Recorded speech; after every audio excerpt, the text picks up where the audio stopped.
Magandang araw, kamusta na mga ka-learning? Nandito tayo sa sidrachain.com. Ito yung last video din natin, tsaka nung mga nakakaraang taon din. No? Meron din tayong video tungkol sa Sidra, pero ngayon ay ulitin natin na magkaroon tayo ng Sidrachain video para sa information regarding sa project na to. No? Papasok tayo mamaya dito sa Twitter X nila, pero pag meron na po kayong dashboard at naka-create na kayo ng account, nandyan naman yung link ng ating referral sa video na to. I-click nyo lang po, mag-register po kayo, tapos i-start na po kayo mag-mining ng 2 Sidra token daily. Okay, tapos later ay pwede na rin kayong mag-KYC sa malapit lang dito sa atin sa face-to-face know your customer verification. Okay, sa buong Pilipinas meron po sila. Pero sa ngayon, punta tayo sa Twitter nila para makita na. Okay, nandito na tayo sa Sidrachain Twitter account. Okay, ito po yung legit na kanilang Twitter account. Galing po ito doon sa kinilik natin sa website or doon sa app ng Sidra na mayroon po tayo, no? Ito yung legit. Kung meron mang ibang Sidra ay siguro mga members lang yon, pero ito yung pinaka legit na Twitter account po nila at dito sila nag-a-announce. Sabi nila rito nung May 17, we block multiple partners for trying to bypass KYC rules including fake verification and bogus accounts. So may mga binablock silang mga partners na nagba-bypass ng KYC rules. Okay, na ang sabi ay merong verification pero fake po yun, mga bogus account po yun, so ni-block po nila. Tapos sabi rin po, scammers are also posing as official partners online. So ang sabi nga po natin, no, yung Sidrachain Twitter account, ito lang po. So dito lang sila mag-a-announce kung ano yung latest regarding po sa project ng Sidrachain. Tapos remember, KYC can only be done by visiting a physical branch. Stay alert and verify before you trust. So sa ngayon, ang KYC ay ginagawa sa pamamagitan ng pagbisita face-to-face o physical kang pupunta doon. Katulad ng ginawa ko nung isang araw, no, hinanap ko talaga at least meron na. At yun ding oras na yun ay na-KYC na rin ako, no, doon sa Dasmariñas, Cavite. Pero sa ibang lugar dito sa Pilipinas, meron pa rin naman po sila. At sa ngayon, yun po yung lehitimong pagve-verify ng KYC. Walang online, puro visiting a physical branch na mayroon po yung Sidrachain sa bawat bansa. At dito sa Pilipinas ay mayroon po tayo. At yun po yung ina-announce po nila rito. Okay, tapos yung mga lugar, nabanggit na rin natin nung last video natin kung nasaang lugar po sila. So nandun naman po yun. Yung mga naghahanap o mga bago ay pwede ko namang isend sa inyo kung nasaang mga lugar na po sila, no? So yun po yung sa ngayon na pwede pong magawa sa KYC. Naninigurado ang kumpanya na walang multiple account at walang robot na merong account ay hindi naman pala existing. So dapat ay kung ano yung pinasa rin mong ID, pag nagpunta ka sa physical branch, ayun din yung ID na dadalhin mo. So tapos yung pangalan kung tama, at tumutulong naman po sila kung may mga mali doon sa information na unang KYC mo kung ba't hindi ka na-verify. So yun po yung sa ngayon. Yung mga bago ngayon ay ipon po muna kayo ng 180 na ST token. Yung ST ay 2 ST daily, tapos nasa 3 months siguro yun, at least 3 months makakapag KYC na po kayo kasi meron na kayong token na naipon. Tapos antay na lang tayo ng listing. So, ganun po yun, no? Sa ngayon, merong mga pwede tayong mapagtanungan katulad dito sa ChatGPT, no? Ang Sidra token ay alam din po nila. At nag-ask tayo dito, meron ding mga video dito, no? Pero sa pag-check po natin ay meron silang share dito sa Bitget wallet na to, no? Ang sabi rito, market performance. As of the latest data, Sidra coin or Sidra is trading at approximately $76,311.89 with the market capitalization of 54.71 trillion USD. Pwedeng totoo, pwedeng hindi. Pero once na ni-click natin tong Bitget na to, ay doon natin makikita reality. Okay, nandito na tayo, no? HTTPS tapos web3.bitget.com. Ito yung ibinigay ni ChatGPT. Sa Bitget wallet, magkaiba to sa Bitget Exchange. Okay, so makikita natin kapag nagawa kayo ng account sa Bitget wallet. Sa ngayon, ito nga, no, yung sabi ni ChatGPT nga na yun yung value ng Sidra sa ngayon. Pero hindi pa to live, ha. Ito pa lang yung parang pinaka-price nila, pero hindi rin natin sigurado kung ito yung magiging price. Pero ang haka-haka ay $500 or $600 ang bawat isa na Sidra.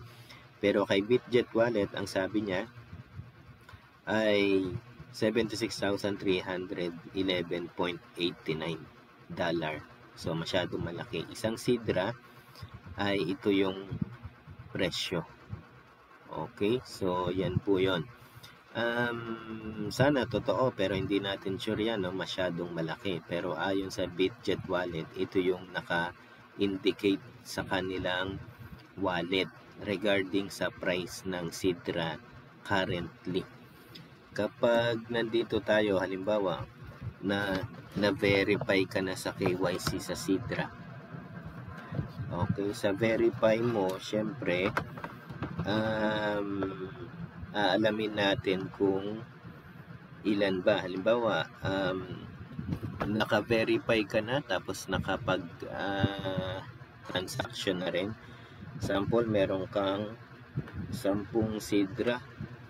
So, sa 10 Sidra coin mo, dahil verified ka na na-exchange mo na yung ST token o yung namamining mo araw-araw na 2 ST daily. Tapos, naging Sidra token na siya o Sidra coin na siya na mismong pwede nating i-exchange. So, kung meron kang 10, so ibig sabihin, ito yung value ng 10 Sidra mo. Yan po ay dollar rate. Ayon po sa kanila lang yan, ha. Pero hindi natin sigurado kung yan nga. Ito ay, kumbaga, sabihin nating computation currently pero offline. Pero hindi nga natin sure kung ito nga yung magiging value niya. Pero kahit $500 lang, okay na yan, no? So, kung sakaling mangyayari to sa 10 Sidra mo, ito yung makukuha mong amount value. Okay, 763,118. Okay, so kung meron ka lang isa, syempre, so, yan yung value mo ayon dito. Okay, so, yan yung meron ka kahit isang Sidra lang. So, paano naman yung iba kung nasa point something lang naman sila at hindi naman karamihan yung Sidra nila, no? So, kung meron kang 0.2, so meron kang $15,262. So, kung meron kang 0.01 na Sidra, so meron kang $763. So, what if kung meron kang 200 na Sidra? So, meron kang 1,526,000, hindi, 15,262,378 sa 200 na Sidra coin. Ito po ay computation ng Bitget wallet sa record nila na value ng Sidra. Okay, sa kanila. Pero hindi ibig sabihin pag nag-open mainnet si Sidra ay ito na yung value, parang Pi Network dati, no? Napakataas ng value. Pero sabi nga natin, kung ito yung magiging value, mas maganda. Pero kung hindi, okay lang naman. Pero kung mas mababa dyan, halimbawa, 50% lang yan